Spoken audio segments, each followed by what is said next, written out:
Olá amigos, olá irmãos, como vocês estão? Aqui é o Nilson e você está no canal Aí Vem o Noivo. Irmãos, hoje eu queria trazer uma reflexão rápida a respeito da palavra de Deus. E eu estava lendo a palavra e me deparei com um texto bastante conhecido e senti o desejo de trazer algo da parte de Deus que Deus me deu. Quando a gente estuda sobre a volta de Jesus e lê as passagens de Apocalipse, quando se fala do fim dos tempos, né? Não só em Apocalipse, mas basicamente o assunto que eu estava lendo era em Apocalipse. A gente vê que no final dos tempos as pessoas já vão ver tantos sinais, a gente já está até vendo. Mas no período da grande tribulação as pessoas vão ver tantos sinais, isso para aqueles que acreditam que a igreja vai estar no contexto da grande tribulação, como eu. E a gente percebe ali na palavra, em Apocalipse capítulo 16, no versículo 8. Versículo 8, eu vou até ler agora para a gente meditar. Apocalipse 16, 8. Olha só que interessante, irmãos. O quarto anjo derramou a sua taça sobre o sol. Só para atualizar os irmãos que o Apocalipse 16 ela fala sobre a ira de Deus. Muitos até os irmãos pré-tribulacionistas até argumentam que a grande tribulação e a ira de Deus são a mesma coisa. Porém, a gente, nos nossos estudos, tem visto que não. Eu tenho um vídeo, estou preparando um estudo sobre isso, e eu não vou entrar em muitos detalhes agora, mas eu vou mostrar dentro da palavra que grande tribulação e ira de Deus não são a mesma coisa. Elas andam em paralelo até um determinado ponto, mas são coisas diferentes. A grande tribulação é um período de, vamos dizer assim, em que Deus vai colocar à prova, vai passar pelo fogo os santos do Senhor, a igreja de Cristo, os salvos. E a ira de Deus, ela é a fúria de Deus, a ira de Deus contra aqueles que perseguiram e fizeram com que os cristãos sofressem. Alguns morrerão, alguns vão ser torturados, outros presos, outros não. E aqueles que fizeram mal à terra, principalmente aqueles que aceitaram a marca da besta. A ira de Deus, ela é isso, né? É a fúria de Deus para com essas pessoas. E a igreja de Cristo vai estar observando tudo isso. Mas não é o texto não é o vídeo que eu quero fazer agora. Mas vamos ler lá. Apocalipse 16, 8. O quarto anjo derramou a sua taça sobre o sol. Lhe foi dado queimar a humanidade com fogo. As pessoas se queimaram com um intenso calor e blasfemaram. Olha só, irmãos. Blasfemaram contra o nome de Deus, que tem autoridade sobre estes flagelos. Deus tem autoridade sobre estes flagelos. Porém, não se arrependeram para darem glória a Deus. O texto fala muitas outras coisas, mas olha que interessante. Eles não se arrependeram para darem glórias a Deus, nem com os seus corpos pegando fogo com um calor intenso do sol. Essa vai ser uma das taças, um dos flagelos, o quarto flagelo, para punir essas pessoas, assim como foi no Egito, né? Assim como aconteceu na época de Moisés no Egito, em que o povo do Egito foi castigado severamente com as pragas. Porém o povo, olha aí, você que acredita que a igreja não vai passar na tribulação, Deus livrou o povo de Deus. Não passaram por esses flagelos lá. Somente o povo do Egito. Mas enfim, quando isso tudo aconteceu, eles blasfemaram. Quando a gente analisa o estudo das taças, a gente vê que isso Logo na sequência, isso já é Jesus voltando, já praticamente. Já é Jesus voltando nos ares e arrebatando a igreja. Talvez seja uma das últimas coisas. Se não for, é o quarto flagelo, depois vai vir mais alguns, ainda são 7. E Jesus volta. E esse povo ímpio, esse povo obstinado, não se arrependeu. Não deram glórias a Deus. Pelo contrário, aqui diz um pouco antes, blasfemaram contra o nome de Deus, ao qual tinha autoridade sobre estes flagelos. E aí, eu fiquei analisando esse texto e lembrei de outra passagem, essa muito conhecida pelos cristãos, que se encontra em Lucas 23, versículos 32 ao 42. Eu não vou ler todos, eu vou ler o 32, depois o 39 e até o 42. Mas os irmãos podem pegar a Bíblia e meditar em casa. É bom sempre ler por si só e questionar, né? Para ver que o que eu estou falando aqui não vem de mim, mas vem da palavra de Deus. Então vamos lá. Lucas 23, versículos 32. Dois outros homens, ambos criminosos, também foram levados com ele para serem executados. Está falando dos dois ladrões na cruz, quando Jesus foi ser crucificado. Agora eu vou pular lá para o versículo 39, porque aqui no meio fala algumas outras coisas e acho que o foco agora nosso é exatamente os dois ladrões. Aí lá no 39 tem a continuidade, Um dos criminosos que ali estavam dependurados lançavam-lhe insultos. Você não é o Cristo? Um deles falou, né? Salve-se a si mesmo e a nós.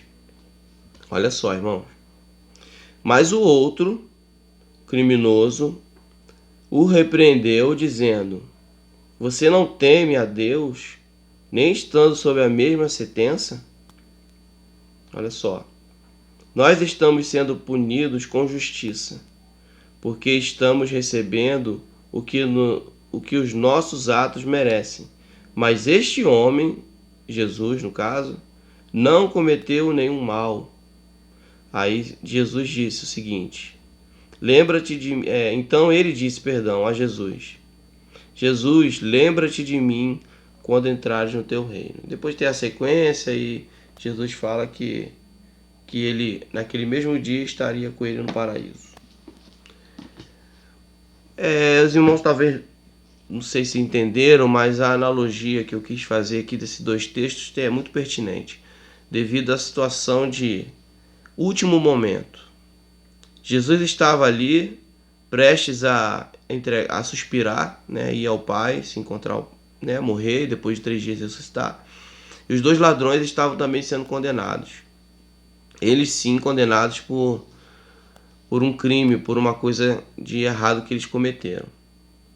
E aqui o primeiro dos ladrões, ao ver Cristo, zomba de Cristo. Como todos ali, judeus, os escribas, os fariseus, os mestres da lei, as autoridades, todos passavam ali e zombavam de Cristo. Você não é o rei dos reis? Você não é o rei de Israel? Sai daí, desce daí, a gente vai acreditar. E esse ladrão foi no mesmo contexto. Ele chegou e disse: salva-te a ti mesmo e a nós. Zombando, né? Só que o outro ladrão, consciente do que estava acontecendo e crendo em Cristo, ele percebeu que era um pecador, se humilhou e pediu perdão e misericórdia a Deus. E esse foi salvo. O mesmo contexto do texto de Apocalipse que eu acabei de ler. Ali o povo estava sendo afligido. E nem assim, no último momento, na última oportunidade que eles estavam tendo, porque se você for ler ali, logo na sequência, é a volta de Cristo, e a igreja salva, etc. Você nem assim você vê que eles não se arrependeram. Pelo contrário, eles murmuravam. Assim como o ladrão, esse ladrão reclamou, zombou, murmurou de Cristo, né? Zombou.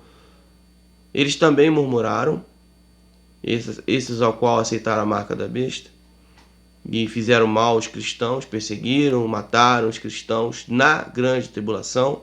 É importante deixar isso bem claro. Os irmãos são livres para não crer, não acreditar, mas eu recomendo que pesquisem, que leiam a Bíblia. A gente fala muito isso aqui no canal. Leiam por si só. Muito cuidado com os sermões que você ouve por aí em algumas instituições religiosas, algumas igrejas. São muitas palavras abençoadas, mas cada vez está mais difícil você encontrar alguém falando a palavra de Deus, a volta de Cristo. Se fala muito de triunfalismo, de vitória material e de que a igreja não vai passar por isso, não vai sofrer. A igreja sempre sofreu, irmão, vai sofrer até o fim. Então, muito cuidado com certas coisas que a gente ouve e a gente absorver isso simplesmente e nem questionar. Você tem a Bíblia, você tem acesso à palavra. A palavra de Deus ela foi feita para todos. Para todos. Você não tem que... eu não entendo, leia, peça ao Espírito Santo de Deus. A gente fala muito isso aqui no canal. Então você vê que nem nesse momento de última oportunidade, eles com o corpo sendo queimado ali pelo sol, calor infernal. Imagine uma situação dessa. Tente aí visualizar essa cena. Um calor terrível derretendo as pessoas e assim, nem assim, elas reconhecerem Deus. Pelo contrário, murmurarem contra Deus. Blasfemarem contra Deus. Irmãos, nós estamos entrando em uma fase que a apostasia está dominando. As pessoas estão negligenciando a palavra, abandonando a palavra. E não quer dizer que as pessoas não estão indo para a igreja. Até estão. Mas estão sendo iludidas. Muitas pessoas estão sendo iludidas com coisas que não é o que está escrito na palavra. Ser cristão é romper com o mundo. Romper totalmente com o mundo. E buscar uma vida de santidade, uma vida de comunhão com Deus. Não se apaixonar por aquilo que o mundo, o pecado oferece. Então a mensagem que eu queria deixar é essa. Que nós venhamos estar atentos e reconhecer sempre que Deus é soberano. E não é reconhecer de boca para fora, é mudar a atitude. Mudar a atitude. Aquele ladrão da cruz que se arrependeu, ele só foi salvo porque Cristo, que sabe de todas as coisas, viu o coração dele, que ele estava sendo sincero. Houve sinceridade. Aquele outro ladrão podia ter feito a mesma coisa, mas talvez não fosse sincero. Talvez não fosse do coração dele o desejo de se arrepender e de mudar. Tanto que ele foi obstinado e ainda ali duvidou. Poxa, o cara tá ali, né? Imagine, vamos pensar. O cara tá ali, tá morrendo, é a última chance dele. Pelo menos ele podia tentar, né? Mas nem isso ele quis fazer. Nem isso ele fez. E esse povo de Apocalipse que eu acabei de ler, eles estavam obstinados ao pecado. A palavra de Deus diz, eu não me recordo agora o texto, mas aquele que no final dos tempos, aquele que está sujo, suje-se mais ainda. E aqueles que estão se santificando, santifique-se mais ainda. É o momento da gente refletir na palavra do Senhor. Se você ainda não tomou uma decisão na sua vida, aproveite a oportunidade agora. Reconheça Cristo como o Senhor e Salvador da sua vida. Ande no caminho dele. Busca Ele. Você vai ver que Deus vai fazer coisas incríveis na sua vida. Talvez você não fique rico, talvez você não tenha uma vida bem-sucedida em algumas áreas, mas saiba de uma coisa. Você vai estar tomando a decisão que vai mudar o resto da sua eternidade. E se você por acaso está triste, passou por várias denominações, não está encontrando um lugar que prega a palavra, deixa eu te falar uma coisa. Dobre seu joelho, pega a sua Bíblia, medite nela, ore, peça perdão a Deus todos os dias pelos seus pecados, porque a gente peca todo dia, a gente erra todo dia. Então vamos nessa jornada aí, porque a volta de Cristo está próxima. O mundo está um caos, as coisas estão acontecendo e é preciso que nós reconhecemos que Deus é Deus, de verdade. Não venhamos esperar para a última hora, no último momento. Porque pode ser que no último momento a gente tenha chance, mas pode ser que a gente não tenha. Então aproveite o tempo que você tem agora, aproveite o hoje e se arrependa. Muito obrigado por você ter assistido esse vídeo. Não sei se os irmãos repararam, mas aqui tem um microfone, uma bênção. Deus tem abençoado esse canal, tem enviado recursos. Agora a gente tem um microfone de melhor qualidade, tem um telefone celular próprio só do canal para gravar vídeo. Isso vai melhorar um pouco a qualidade do canal. Ainda não é o ideal, mas peço que os irmãos orem para que esse canal cresça e a gente consiga. Eu não peço nada a ninguém, apenas a Deus, porque é o único ao qual eu peço algo. E Ele está abençoando. E é assim que a gente vai, devagarzinho, caminhando, fazendo a obra do Senhor. Muito obrigado por ter assistido. Dá o seu like, dá o seu joinha aí, se inscreva. Se você ainda não é inscrito, se por acaso esse vídeo apareceu aí, saiba que aqui é um casal, né? Eu e minha esposa, que é integrante desse canal. E a gente tem por único objetivo aqui pregar o Evangelho. A gente não tem muitos inscritos, a gente não tem muita visualização, mas acho que poucas que assistem, que veem, eu tenho certeza que Deus tem falado.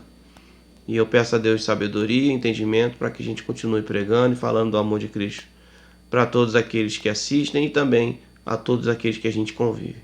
Muito obrigado e lembre-se, aí vem o noivo.